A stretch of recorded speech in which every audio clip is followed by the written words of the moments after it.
Ah, Bach, Bach, Bach, Bach. The intervals, the leaps of the sixth, hugging the fifth above the appoggiatura of it. And then the second voice leap, and the third voice in C minor, and ascending minor with sharp 6 and 7, directly overpassing the leading tone, going from 6 to 2. You know, it's funny, I just mentioned these numbers and it sounds obviously not appealing unless you hear it. And I hear it in my head, of course. The bass line holds a very long organ ostinato, since that's the instrument for which he wrote, or through which he wrote this polyphony of elevation through the intervals, the octave, the sixth, and the minor sixth for the drop to the dominant, and the major sixth for the rise through the leading tone to the tonic, and then above to the ninth. I find marvelous when Bach goes down with the ascending minor. He knows he shouldn't, obviously, since there is a descending minor for that. Or we call it natural minor, I don't know why, but that's another way to picture it. That's flat 7, flat 6, rather sharp 6, sharp 7 on the way up. So you have C minor, modal ascending, modal descending, and when it's just the appoggiatura of the fifth, it's only a harmonic minor, which by essence is not a scale. It's a harmonic structure that uses the scale steps, which anyway, it's a mirror of the circle of fifths, that you jump over one and you get to have the step motion. And so it gives that sense of stability with the bass ostinato held, while the other voices respond to each other in this beautiful, meaningful, and incredibly peaceful, but also reflective fantasy in C minor top parts. And then finally, after the two parts have exchanged with a third part, that means the two manuals of the two hands play three parts in imitational polyphony, of course, then the bass moves in its octaves and the sub-octaves. That's like an 8-foot octave. And then further, it becomes something that sounds so grand, so it's like such plenitude without forcefulness, without ornamentation, decoration, or some kind of necessity for a climax. It just seems to constantly unveil and connect and develop and connect and develop and reach such levels. Oh God.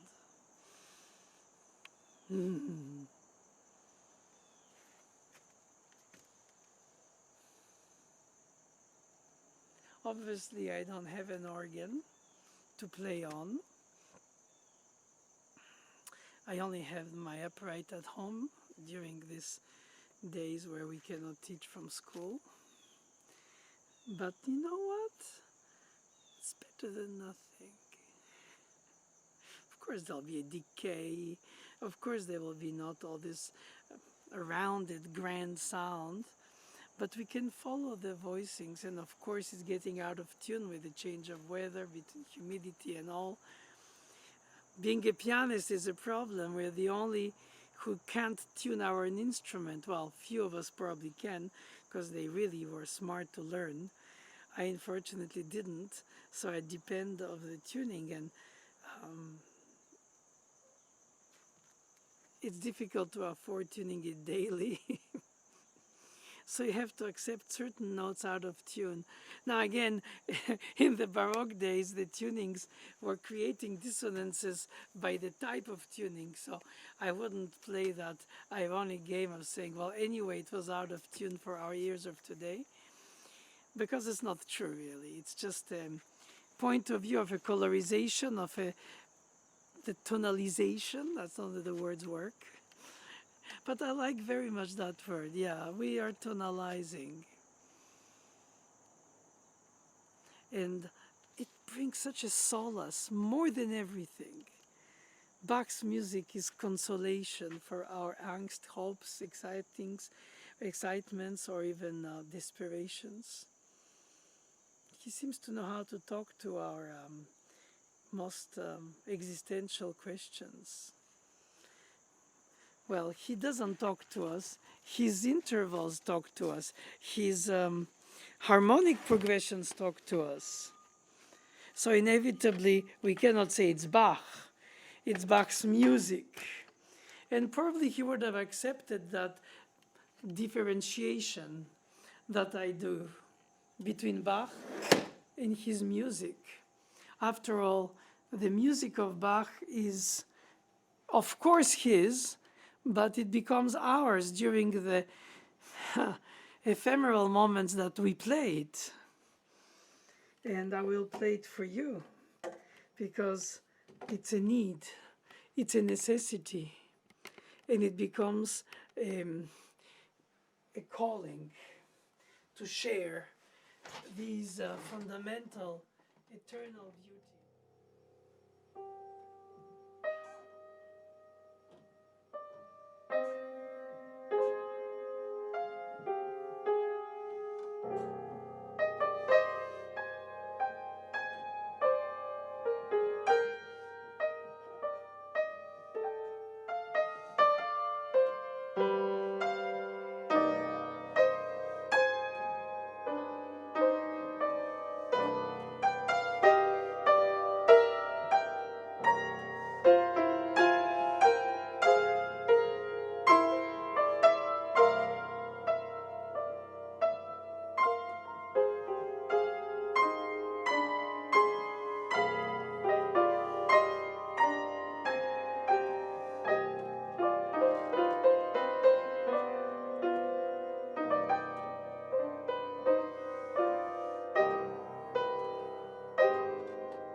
not to thank Bach about this meditation, this self-search, this call for reflection, these delayed resonances of suspensions that interlace, overlap, hug, provoke, tense, and release, and the melodic lines and the phrasing and the breathing and the 2x2 in phrasing. When you put it all together, you can say, okay, that stilus fantasticus, okay, there is lament with the voices phrased by a group of two, like sighs, notes at a time, and all that said, it doesn't mean anything unless you hear it. It's the combination of the resonances, the combination of the deep, very deep bass in the pedals of the organ, and the high register of the manuals of the organ, where you had free two hands from the pedal to do all these different really polyphonic huggings and kissings with dissonances and kisses, bittersweet and sweet. Oh, I just find that when you think really exactly about solace and consolation, this music brings it so clearly. The intervals are it, more than the expression. And then you put into these intervals of the sleep the hope, the major, the minor, the hug of the fifth, the appoggiatura, the delay, the suspension. It's just incredible. I'm just so happy, in the sense of jubilant, for bringing this piece, even on the piano, even without the organ pedals, obviously, and with some delays and some page turns. It's okay. I'm sorry it couldn't be all played through, as the thought of Bach flew directly from his soul into his scores and into our imagination, and then to our emotion and to our incredible astonishment how this man heard so much at such levels of simplicity and complexity at the same time, how things appear so incredibly moving at the human level and elevational at the spiritual level, as if it's not the one or the other, it's all of the above at the same time. You feel like your feet are in the bottom of the depth of the soil, and that you're rising above the clouds. I feel always that somehow that's the kind of image I had of Bach when hearing Bach as a child, not exactly picturing it or expressing it, because it's difficult to express anyway. Besides, expressing notes by words is belittling the notes. They say it without me needing to add anything. Sorry, I tried. But it's just such a jubilation, and at the same time such a reflection on the being. Grande méditation, grande meditazione.